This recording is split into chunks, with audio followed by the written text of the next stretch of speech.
क्या मेरी आवाज ऑडिबल है?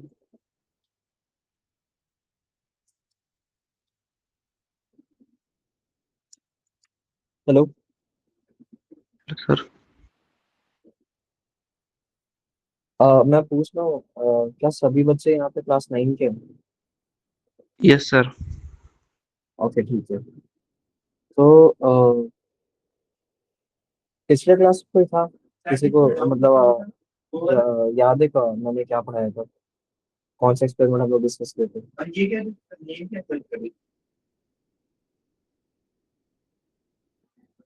एक मिनट बस।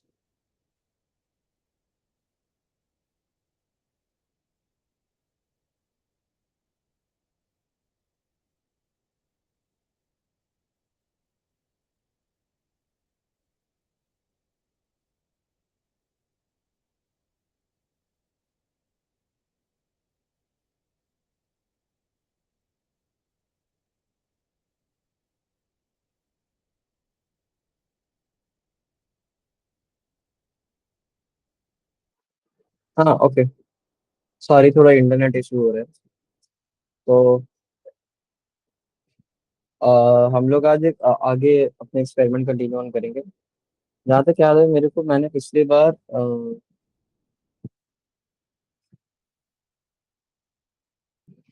सबसे पहले आर्किमिडीज फिर सॉलिड रिफ्लेक्शन।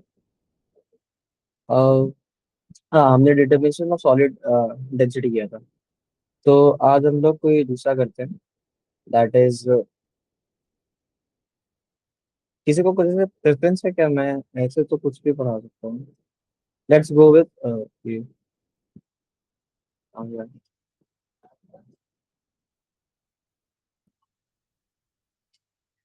ओके ठीक है। आज हम लोग कोशिश करेंगे ना न्यूटन के दो एक्सपेरिमेंट साथ में कर लेने का। Verification of Newton second law और Newton third law of motion, क्योंकि दोनों बहुत कोरिलेटिव चीजें हैं। ठीक है। और बहुत छोटे टॉपिक्स हैं। तो कोशिश करेंगे अगर सबको ऐसे सभी समझ में आते रहेगा तो हम लोग ये दोनों आज कर पाएंगे। थोड़ा हम लोग टाइम के पीछे हैं। आई गेस सबको पता होगा कि न्यूटन सेकंड लॉ क्या है। कोई बताना चाहेगा बोल करके कि न्यूटन सेकंड लॉ क्या है?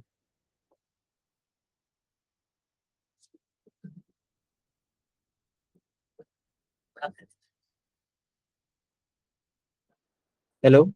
कोई बताना चाहेगा कि न्यूटन सेकंड लॉ क्या है?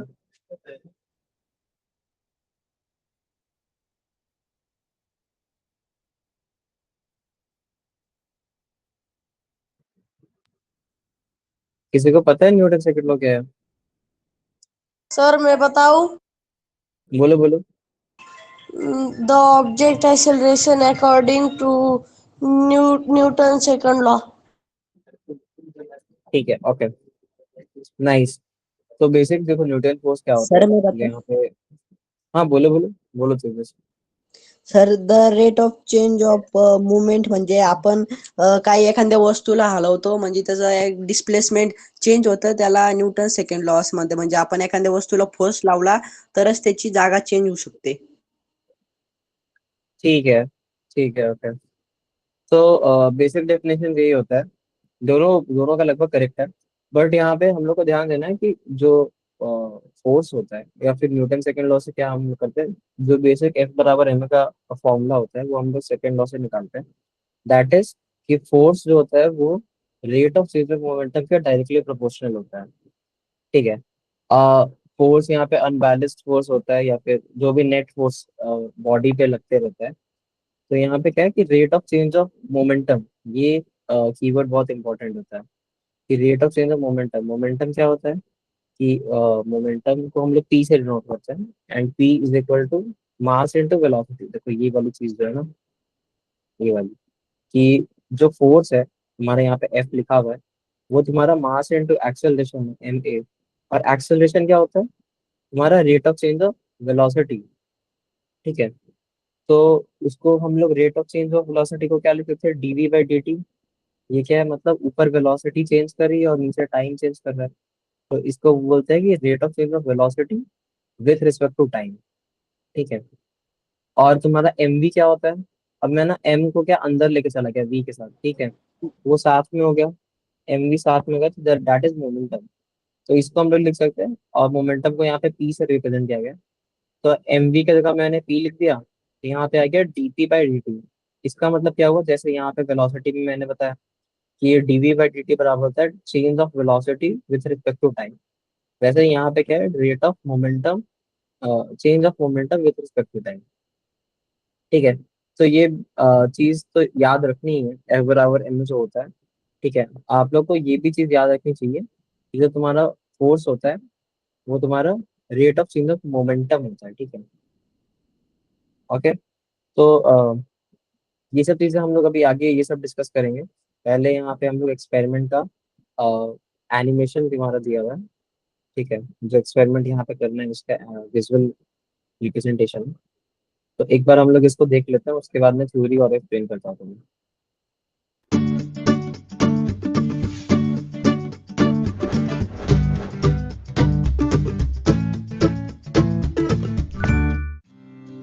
Verification of Newton's second law.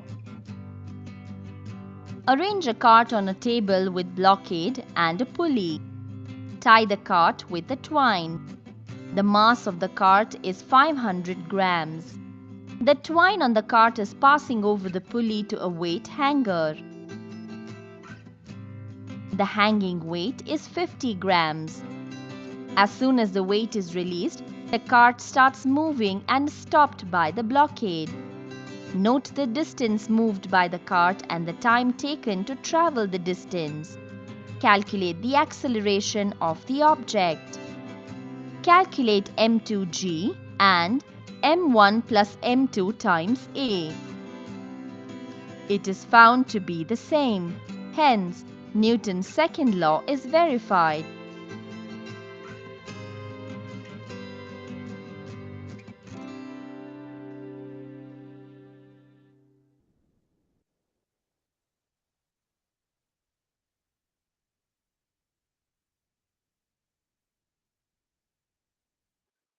Okay, तो बहुत छोटा सा वीडियो था।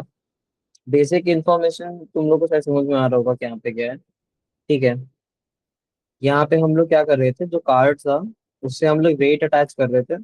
और हम लोग बेसिकली उस वेट अटैच करने से क्या कर रहे थे ना, हम लोग जो तुम्हारा ये कार्ट है या जो कार बोल लो, इस पे ना धीरे धीरे नेट फोर्स बढ़ रही थी। ठीक है, मैंने जितना वेट उसके नीचे ऐसे रखा यहाँ पे, रस्सी से जितना ज्यादा वेट ऐसे बांधा है, जितना ज्यादा वेट उस पे नीचे पुल कर रहा है, उतना ज्यादा कार्ट पे तुम्हारा फोर्स बढ़ रहा है। तुम्हारा यहाँ पे क्या हो रहा है ना, फोर्स इंक्रीज कर रहा है, इनडायरेक्टली तुम्हारा उससे एक्सेलरेशन आएगा, क्योंकि फोर्स बराबर एम ए होता है, मास तुम्हारा कांस्टेंट है। मैं जैसे जैसे फोर्स बढ़ा रहा हूँ वैसे वैसे एक्सेलरेशन होगा। ठीक है, तो तुम्हारा यहाँ पे वेरिफिकेशन वही कर रहा है तुम्हारा। हाँ, ये जो इमेज है, मैंने यहाँ पे वेट लगाया, अब जैसे जैसे मैं वेट भारी कर रहा हूँ, जैसे अब ये जो कार्ट है इसका खुद भी एक वेट होगा, मान लो वो 5 किलो का है। ठीक है, और तुमने तुमने यहाँ पे वेट क्या ना 2 किलो का लगाया, तो तुम्हें क्या लगता है कार्ट मूव करेगा? नहीं सर। ठीक है, तो अगर मैंने यहाँ पे 4 किलो कर दिया, क्या कार्ट मूव करेगा? 5 किलो का मेरा कार्ट है। नहीं। तो तुम्हें क्या चाहिए, तुम्हें मिनिमम 5 किलो का वेट तुम्हें डालना पड़ेगा, तब तुम्हारा वो जो कार्ट है वो मूव करना स्टार्ट करेगा। अब मैं 5 किलो क्यों बोल रहा हूँ, अब यहाँ पे खुद भी ना, जैसे कार्ट में हम लोग पिछली बार में पढ़े थे कि फ्रिक्शन भी होता है। ठीक है, तो यहाँ पे फ्रिक्शन यहाँ पे ऐसे मेंशन नहीं किया गया है, बट तुम्हें क्या होता है ना कि कार्ट एक स्पेसिफिक, अब ये चीज आगे तुम लोग को ऐसे कैलकुलेट करने का रहेगा, यहाँ पे हम लोग को फ्रिक्शन के बारे में नहीं दिया गया है। तुम्हारा कार्ट का यहाँ पे मैंने तो ऐसे वेट अज्यूम कर लिया, बट तुम्हें क्वेश्चंस में कार्ट का वेट दिया रहेगा, तुम्हारा फ्रिक्शन के बारे में दिया रहेगा, और ये नीचे तो वेट हैंग कर रहे हैं उसके बारे में दिया रहेगा। हाँ बोलो तेजस, कोई डाउट है? सर आपने पहले एक फॉर्मूला कैसे आया वो F N T is equal to D P upon by D T, तो वो कैसे आए वो फिर हम्म, से बताओ, समझ में नहीं आया। हाँ ओके ओके, ठीक है, ओके। तो देखो, अब ये चीज क्या है ना, ये फॉर्मूला जो आता है ये तुम्हारा न्यूटन जो है इसने बताया था कि जो ये चीज है, ये वाला जो स्टेटमेंट है ये सबसे इम्पोर्टेंट है, जो ब्लू मैंने किया है। तो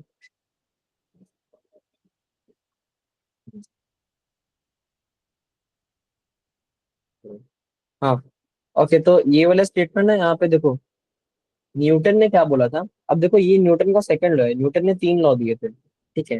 न्यूटन का जो सेकंड लॉ है वो यही चीज बोलता है कि जो rate of change of momentum है, rate of change of momentum ये ना मतलब दिया गया वाला चीज है, इसको तुम प्रूफ नहीं कर सकते क्योंकि ये न्यूटन का क्या बोलते हैं स्टेटमेंट्स है।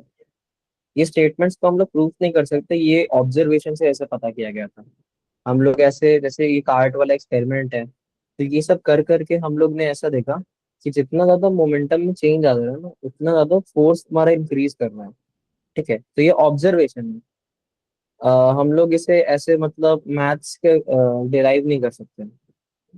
तो जैसे यहाँ पे क्या बोला गया कि rate of change of momentum is directly proportional to force, ठीक है। तो ये एक्चुअली ये न्यूटन ने बताई गई थी, इसको हम लोग मैथ्स से प्रूफ नहीं कर सकते, इसको हम लोग एक्सपेरिमेंटली ऑब्जर्व कर सकते हैं और वहां से मतलब फॉर्मुलेट कर सकते हैं। तो तेजस मैं वही बोलना चाहता हूँ कि इसको हम लोग एक्सपेरिमेंटली निकाल सकते हैं, हम लोग इसको ऐसे पेन पेपर पे ऐसे मतलब डिराइव नहीं कर सकते मैथ्स से, समझ रहे हो। क्योंकि ये यस न्यूटन ने ऐसे वो ना मतलब खुद ने उसने एक्सपेरिमेंट किए थे, उसने फिर उसके बाद ये कंक्लूड किया था एज अ लॉ। तो हम लोग लॉ को ना ऐसे मतलब मैथमेटिकली हम लोग प्रूफ नहीं कर सकते ये पर्टिकुलर लॉ को, समझ में आ रहा है। तो हमें एज इट इज इसे याद करना पड़ेगा। क्या याद हो जाएगा? हो जाएगा सर। हाँ ओके ठीक है, वेरी गुड। तो हम लोग ने जैसे एनिमेशन देख लिया, एनिमेशन हो गया, यहाँ पे सिमुलेटर है। बेसिकली इसमें हम लोग वही कर रहे हैं, यहाँ पे हम लोग कार्ड का मास बढ़ा सकते, कार्ड का वेट बढ़ा सकते हैं। यहाँ पे जो वेट यहाँ पे तुम्हारा हैंग कर रहा है रस्सी से वो हम लोग देख सकते हैं।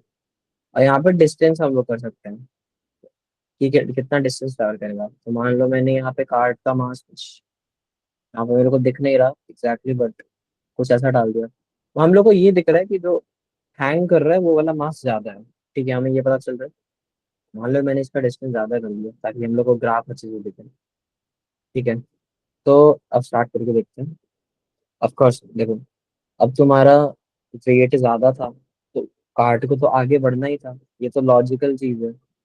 अब लेकिन यहाँ पे क्या ऑब्जर्व करोगे कि जो ग्राफ है ना, इस ग्राफ को देखो, याद रखो। अभी मैं एक और तुमको दिखाऊंगा, ये ना कितना स्टीपली गया है, 0 से 1 नहीं पूरा 5 तक चला गया है, 4 तक चला गया है, ठीक है। मैं एक बार फिर से करता हूँ, इसको सेव भी कर सकते हैं। अच्छा, यहाँ पे रीसेट कैसे करें इसको? अच्छा ओके, रीसेट यहाँ पर, ठीक है। मैं वापस से कर रहा हूँ, मैंने वेट सेम कर दिया है, ये हाँ यहाँ पे था। और मैंने ना मास बहुत कम किया है, ठीक है, पिछली बार से बहुत कम है। पिछली बार मेरा मास अराउंड 300 ग्राम्स था, यहाँ पे लिखा हुआ है। और यहाँ पे मैं हाफ कर रहा हूँ, 150 ग्राम्स। मैंने डिस्टेंस उतना ही रखा है, ठीक है। अब देखते हैं, देख रहे हो ये कितना स्लोली गया, सबको दिखा ये कितना धीरे से गया। हो सर। यहाँ पे मैं वापस से एक बार दिखा देता हूँ जिसने नहीं देखा, यहाँ पे मैंने मास बहुत ज्यादा कर दिया, डिस्टेंस उतना ही है। अब देखो वो होता क्या है, तुम मास जितना ज्यादा बढ़ा रहे हो। अब यहाँ पे थोड़ा देखने में बहुत लोग को मुश्किल हो रहा होगा क्योंकि हेलो सर। एक्सेल। हाँ बोलो। सर मास है ना ज्यादा कर दो और है ना वर्टिकल मास कम कर दो। अच्छा ओके ठीक है, वो भी करके देखते हैं। तो मैंने कार्ड का मास बहुत ज्यादा कर दिया, 400 ग्राम कर दिया, और ये मान लो 200 ग्राम कर देंगे, डिस्टेंस बढ़ा दिया। अब देखते हैं। तो देखो, अब मैं यहाँ पे बताता हूँ कि कैसे ये चीज वर्क करता है। ये बहुत अच्छा डाउट है जो पूछा है तेजस, नाइस। तो यहाँ पे हो क्या रहा है, तुम्हारा जो कार्ट है, ठीक है। अब एक बार ना मैं एक और चीज से ट्राई करना चाहता हूँ, मान लो मैंने 400 ग्राम इसे रखा, बट मैंने मास ना इसे 50 ग्राम ले लेते हैं, देखते हैं अब क्या होता है। ओके ठीक है। तो अब मैं एक्सप्लेन करता हूँ क्या हो रहा है। बहुत लोगों को लगा होगा ना कि वो कार्ट मूव नहीं करेगा, ऐसा लग रहा होगा यस सर। क्योंकि वेट बहुत कम है। बट देखो यहाँ पे फैक्टर क्या है ना, यहाँ पे हमें मेंशन नहीं किया गया कि फ्रिक्शन कितना है। मैंने इस आगे स्टार्टिंग से फ्रिक्शन के सबके बारे में तुम्हें बताया था। तुम्हारा यहाँ पे क्या हो रहा है ना, फ्रिक्शन पे डिपेंड करता है ये चीज। अब देखो यहाँ पे मैं ड्रॉ नहीं कर पाऊंगा, बट मैं ऐसे देखो बताता हूँ। ये जो रस्सी है, ये तुम्हें ऐसे हॉरिजॉन्टल डायरेक्शन में इधर से फोर्स लगा रही है। मान लो तुम्हारा ये कार्ड है, ठीक है, तुम्हारा यहाँ से ऐसे खींच रहा है। तो इस डायरेक्शन में राइट हाथ ना, ये तुम्हारा वो रस्सी है जो खींच रहा है इसको, और जो राइट हैंड है ना, वो तुम्हारा फ्रिक्शन है जो अपोज कर रहा है। तुम्हारा वेट जो होता है ना, तुम्हारा जो वजन होता है, वो तुम्हारा ऐसे ऊपर नीचे लगता है। समझ रहे हो? तुम्हारा यस सर। वेट जो होता है वो तुम्हारा नीचे के डायरेक्शन में होता है, ग्रेविटी के डायरेक्शन में लगता है। और तुम्हारा जो फोर्स है तुम्हारा, वो इधर से खींच रहा है, हॉरिजॉन्टली खींच रहा है। तो तुम्हें लगता है कि मतलब ये हॉरिजॉन्टल वाला वर्टिकल को ऐसे कुछ कर पाएगा? नहीं होता। तो एक्चुअली डिफरेंस वही होता है कि जो तुम्हारा वर्टिकल फोर्स है वो हॉरिजॉन्टल फोर्स को इंटरफेयर नहीं करता। मतलब एक तरीके से कि तुम्हारा जो हॉरिजॉन्टल में है ना, वो तुम्हारा सिर्फ फ्रिक्शन है, और तुम्हारा ये जो रस्सी खींच रहा है वो फोर्स है। अब अगर तुम्हारा, अब देखते हैं यहाँ पे एक और बात कर लेते हैं। मान लो, मेरे को नहीं लगता यहाँ पे वो केस दिया हुआ है, इसको 50 ही रहने देते हैं, डिस्टेंस बढ़ा दो, धीरे धीरे चला जाएगा। क्योंकि यहाँ पे फ्रिक्शन के बारे में तुम्हें दिया हुआ नहीं है। यहाँ पे मे बी एज्यूम करके चल रहोगे ना कि फ्रिक्शन बहुत कम है। तो अगर फ्रिक्शन बहुत कम होगा तो तुम्हें उस चीज को, मोशन को अपोज कर नहीं रहा। ठीक है, अपोज करने का समझो पीछे से कोई ऐसा फोर्स लगा के खींच ही नहीं रहा है। तुम्हारा यहाँ से ये रस्सी खींचते जा रहा है, यहाँ से कुछ खींच ही नहीं रहा। तुम्हें ऐसे कोई, मान लो देखो, इसका बेस्ट एग्जांपल क्या है। तुम खुद एक यहाँ पे खुद का ऐसे एग्जांपल लेते हैं। तुम्हारे सामने एक ना बड़ा सा ऐसा पत्थर रखा हुआ है, ठीक है। अब तुम उसको धकेल रहे हो, ठीक है। अब तुमने बहुत जोर लगाया, उस पर धकेला, वो थोड़ा सा मूव किया, ठीक है। अब क्या किया, तुम एक वो बड़ा पत्थर ना, अब एक छोटा पत्थर आ गया। अब तुम छोटे पत्थर पे सेम फोर्स लगा रहे हो। तुम्हारे हिसाब से कौन सा पत्थर ज्यादा दूर जाएगा? छोटे वाला। छोटा पत्थर, क्योंकि उस पे ज्यादा फोर्स लग रहा है।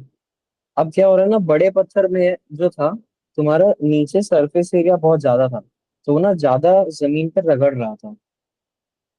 ये चीज इमेजिन कर पा रहे हो? छोटा पत्थर बहुत छोटा था, मान लो इतना छोटा पत्थर था, तो वो कम जमीन पे रगड़ रहा था, तो फ्रिक्शन कम लग रहा था। ठीक है, तो ये चीज हम लोग ऐसे समझ सकते हैं। यहाँ पे फ्रिक्शन के बारे में कुछ चीजें दी नहीं गई है। तुम्हें जब क्वेश्चन से आएंगे इस पर ना, बहुत न्यूमेरिकल्स बनते हैं। तुम लोगों ने शायद सॉल्व किए होंगे न्यूटन सेकंड लॉ पे, एफ बराबर एम ए वाले ये फॉर्मूले पे बहुत न्यूमेरिकल बनते हैं।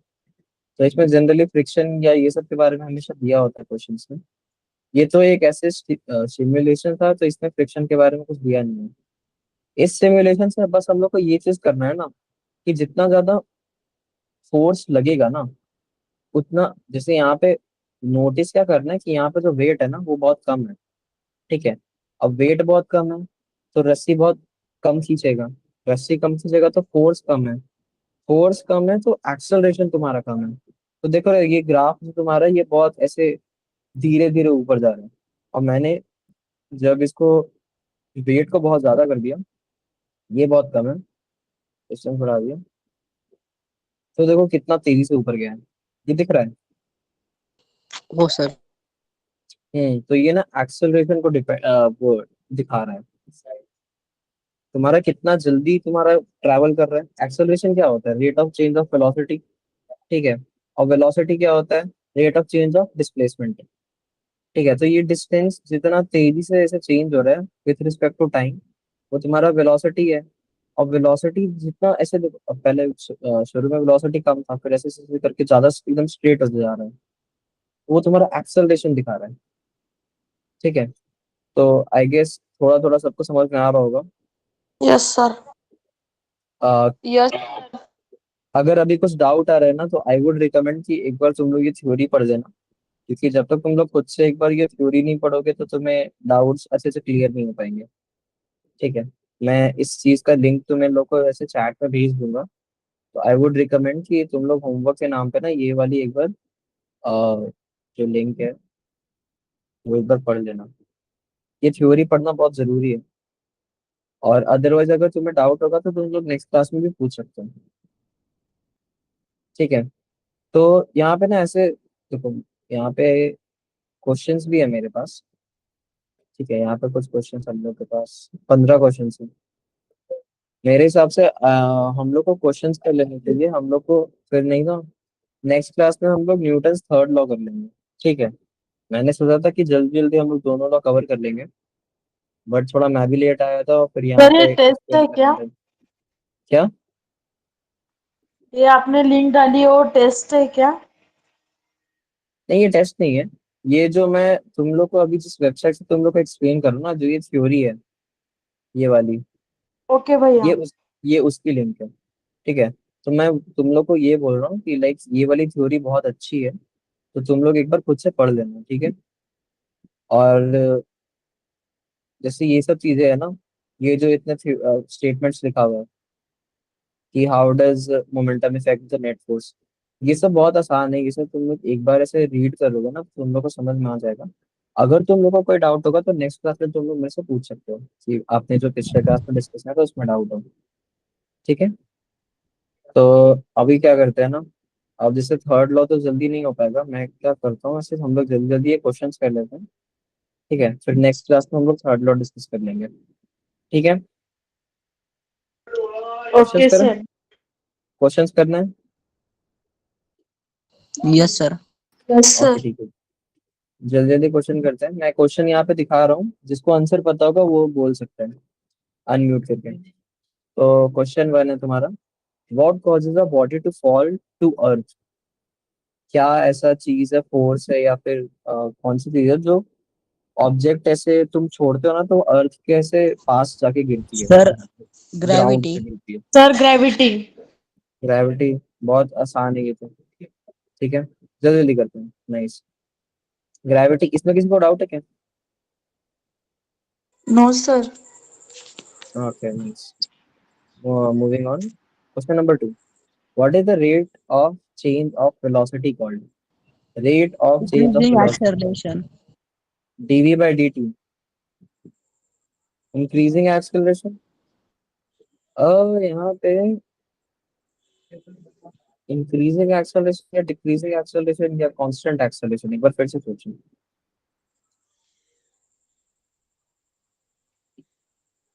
हम्म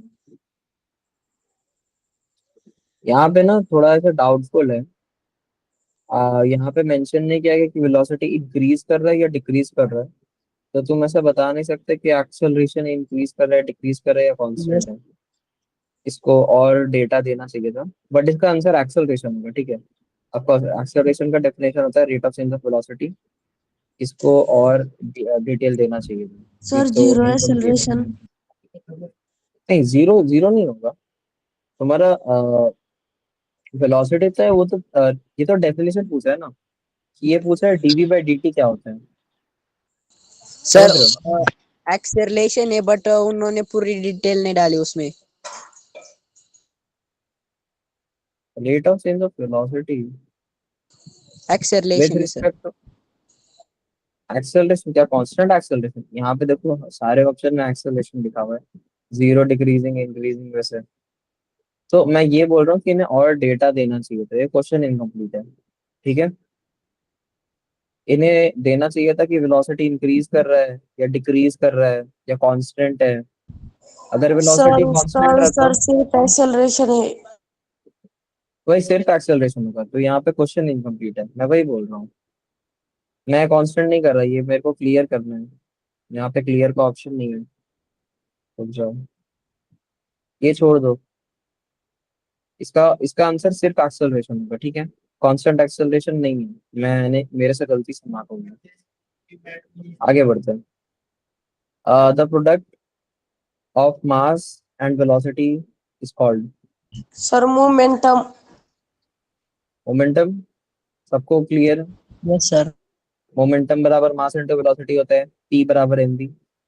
और फिर ये चेंज ऑफ मोमेंटम तुम्हारा फोर्स होता है। ठीक है। टॉर्क, ये सब के बारे में तुम्हें बाद में पढ़ने को रहेगा। ठीक है, टॉर्क भी बहुत इंटरेस्टिंग टॉपिक होता है, टॉर्क वर्क। इसका आंसर मोमेंटम है। आगे बढ़ते हैं। Which of the following statements is false? चलो बताओ, ये तो अच्छा क्वेश्चन है।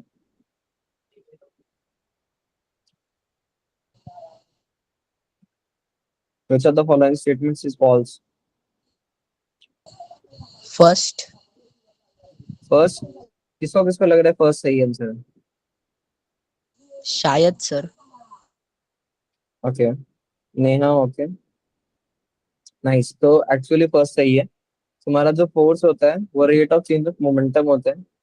अब ये फॉर्मूला तो सबको याद है, मास इनटू एक्सेलरेशन। ठीक है। हो सर। एक्सेलरेशन को हम लोग rate of change of velocity भी बोलते हैं। ठीक है, तो ये भी सही है।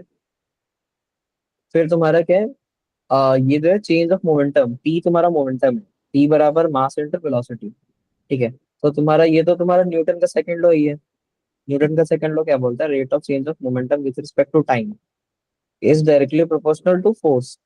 तो तुम्हारा यही बोल रहे हैं, ये भी सही है। तो तुम्हारा गलत कौन सा है? ये इसने एक्सेलरेशन को भी चेंज कर दिया, rate of change of acceleration ले लिया। ठीक है, तो ये गलत है, ये फोर्स नहीं होता। आगे बढ़ते हैं, हमारा वो करेक्ट था। Sir option number third 9.8। हाँ, ये तो बहुत आसान है, ये तो सबको पता होगा। 9.8 metre per second square, metre per second square. इसमें किसी को डाउट है? Question number 5, no acceleration due sir. To gravity का वैल्यू क्या है? Okay, nice. हाँ ठीक है, यहाँ पे आते हैं, क्वेश्चन पे लगेगा। ओके, सबको दिख रहा होगा question. Consider consider two bodies having same mass and falling from the different height. Which of the following will have maximum velocity when it reaching the ground? दोनों का सेम मास है but वो different height से गिर रहे हैं, तो फिर नीचे जो वेलोसिटी है वो सबसे ज्यादा किसकी होगी?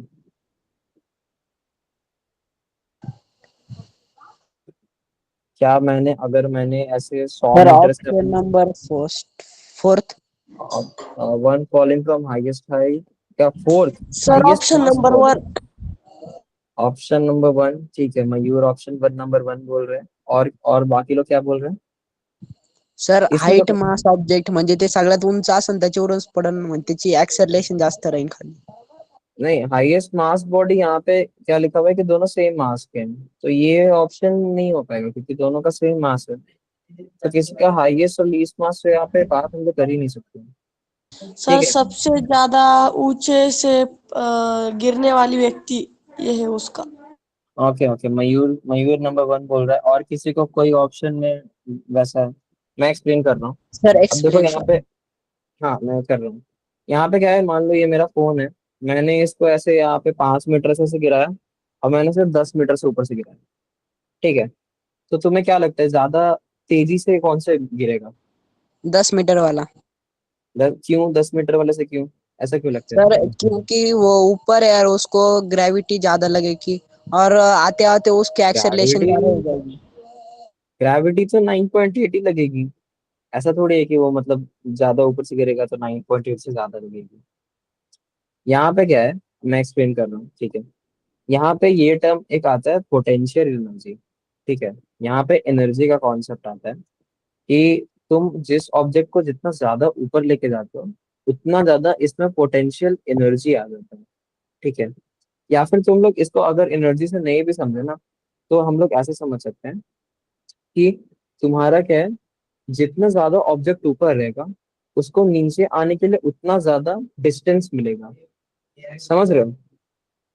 और ये एक्सेलरेशन, अब यहाँ पे जो है ना, तेजस तुम सही बोल रहे थे, ठीक है, उसका क्या होगा, एक्सेलरेशन 9.8 लगेगा, बट तुमने क्या बोला कि वो एक्सेलरेशन ज्यादा करेगा, वो गलत है।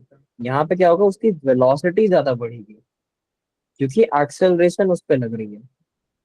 ठीक है, यहाँ पे वेलोसिटी पूछ रहा था। अब तुम्हारा, अब देखो यहाँ पे क्या है कि यहाँ पे मैंने 5 मीटर से फोन गिराया। ठीक है, तो इस पर बस इतना इतना सा डिस्टेंस था इस पे एक्सेलरेशन को वर्क करने का। ठीक है, अब मैंने ज्यादा इसको डिस्टेंस दिया, ज्यादा इसको टाइम दिया, तो एक्सेलरेशन ज्यादा इस पे काम करेगा, और एक्सेलरेशन जितना ज्यादा काम करेगा वेलोसिटी उतनी ज्यादा बढ़ेगी। समझ रहे हो? एक तरीके से यहाँ यस पे सर। क्या हो रहा है, कि जितना ज्यादा मैं डिस्टेंस पर रहा हूँ ना, उतना ज्यादा मैं एक्सेलरेशन को काम करने का टाइम दे रहा हूँ। ठीक है, मैं उतना ज्यादा एक्सेलरेशन उस पर काम कर पा रहा है क्योंकि उसके पास ज्यादा टाइम है, तो उतनी ज्यादा वेलोसिटी होगी। आई गेस ये सबको थोड़ा थोड़ा समझ में आ रहा होगा। तो इसका ऑप्शन ए बिल्कुल करेक्ट है, one falling from highest height. ठीक है, आई गेस थोड़ा थोड़ा सबको समझ में आ रहा होगा। किसी को अगर डाउट है तो पूछ सकते हो, मैं वापस एक्सप्लेन करूँ? सबको समझ में आ गया? ये सब अच्छे अच्छे क्वेश्चन है, ये सब कॉन्सेप्चुअल क्वेश्चन एग्जाम्स में पूछ सकते हैं। ठीक है, आगे बढ़ते हैं। तो किसी को अगर डाउट नहीं है तो, किसी ने बोला नहीं। Question number 7, what is the force of attraction between all heavenly bodies called? जो सारे ऐसे सन मून स्टार ये सब जो बॉडीज हैं, हमारा जो प्लैनेट्स है, इन सब के बीच में कौन सा फोर्स लगता है? ये क्वेश्चन वो पूछना चाहता है। Strong force, weak force, gravitational force, electrostatic force. Sir gravitational force. इसका इसका आंसर बिल्कुल सही है, इसका आंसर ग्रेविटेशनल फोर्स है। ठीक है, ये सब चीज शायद तुम लोग को आगे पढ़ने को, ग्रेविटेशनल फोर्स, इलेक्ट्रोस्टैटिक फोर्स, ये सब। ठीक है, बट ये चीज ना, इससे मतलब ये मान लो यूनिवर्सल लॉ है। जितने भी जितने भी ऑब्जेक्ट जिनके पास मास होता है ना, जिनके पास वेट होता है, वो सब एक दूसरे को ना अट्रैक्ट करते रहते हैं। ये प्रॉपर्टी है। ठीक है, जैसे मेरे पास भी ऐसे, मैं अगर 60 किलो का हूँ, 60 किलो का, 70 किलो का हूँ। ठीक है, मेरे पास ये लैपटॉप 10 किलो का है, तो मैं भी इनडायरेक्टली मैं लैपटॉप को अट्रैक्ट कर रहा हूँ, लैपटॉप मेरे को अट्रैक्ट कर रहा है। ठीक है, बट हम लोग का मास इतना कम है ना कि हम लोग को फील नहीं होता। बट वहां पे अब जैसे प्लैनेट्स ये सब बहुत ज्यादा बड़े हैं। अब वो तो ऐसे 50-60 किलो के हैं ही नहीं, वो तो ऐसे लाखों करोड़ों किलो के हैं। ठीक है, तो उसमें ये जितना ज्यादा मास होता है ना, उतना ज्यादा ये अट्रैक्शन फील होने लगता है। ठीक है, हम लोग बहुत कम वेट के हैं बट प्लैनेट्स बहुत ज्यादा भारी हैं, तो उनके बीच में ना ये अट्रैक्शन वाली फोर्स में ज्यादा हम लोग को देखने को मिलती है। फोर्स ये हर जगह लगती है। ठीक है, मैं लैपटॉप पे लगा रहा हूँ, लैपटॉप मेरे पे फोर्स लगा रहा है, कॉन्स्टेंटली लगा रहा है, बट फोर्स बहुत ज्यादा कम है, इसलिए वो कभी फील नहीं होती।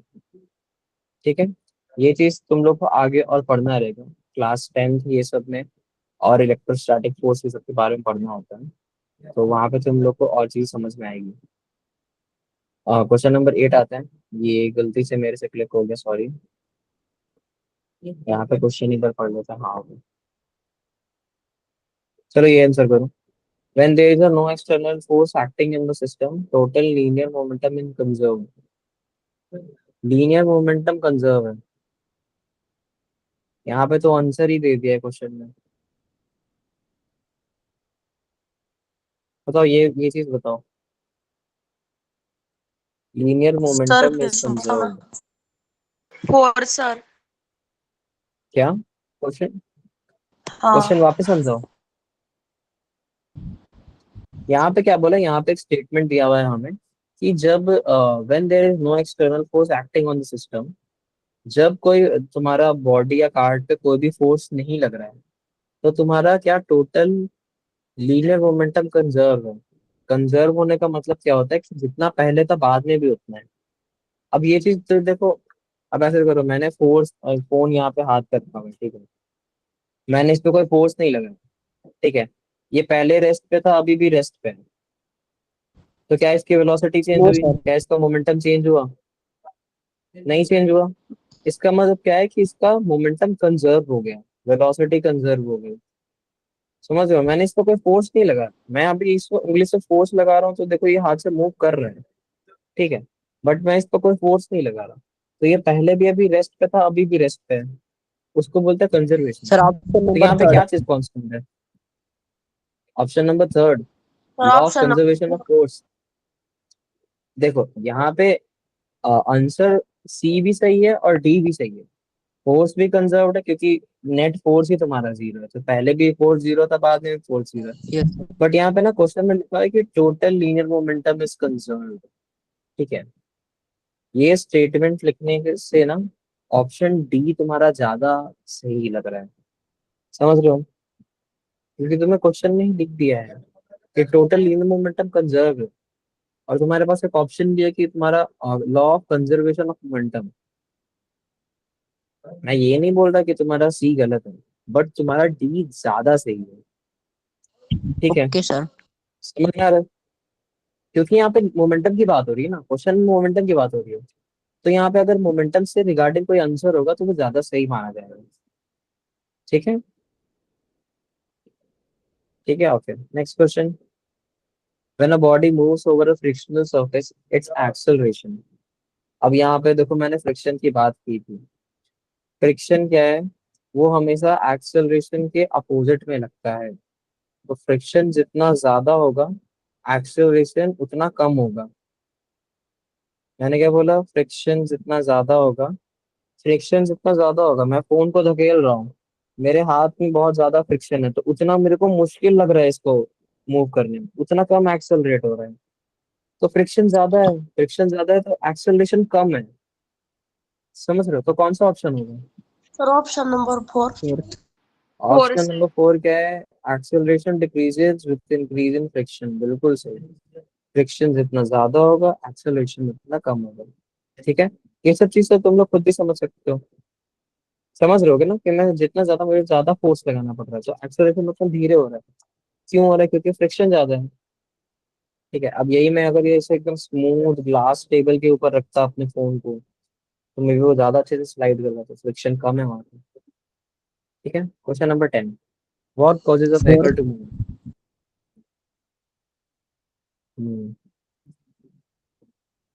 फोर्थ क्या? Sir. Option number 2 force, sir. Velocity, acceleration, force. Move कैसे करता है व्हीकल? फोर्स। ऐसे ना देखो, ये चीज थोड़ी हाँ, मतलब इनअप्रोप्रिएट है, क्योंकि फोर्स, एक्सेलरेशन, वेलोसिटी तीनों इंटरडिपेंडेंट है। लेकिन इसका सही आंसर फ्रिक्शन होगा। अब कैसे देखो सर? क्यों। सर 4 से फ्रिक्शन क्यों 4। होगा? देखो एक्चुअली ना ये क्वेश्चन थोड़ा इनकम्प्लीट है। यहाँ पे क्वेश्चन को और स्पेसिफाई करना चाहिए था कि मतलब यहाँ पे किस चीज के बारे में बात हो रही है।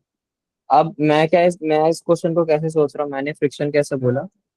अगर फ्रिक्शन नहीं होगा ना, तो ये चीज कभी भी मतलब प्रॉपरली तुम्हारा मूव नहीं कर पाएगी, व्हीकल के ना चक्के मूव ही नहीं कर पाएंगे, वो स्लाइड कर जाएगा। ठीक है, तो एक वैसा सेंस से मैं सोच सकता हूँ इस आंसर को।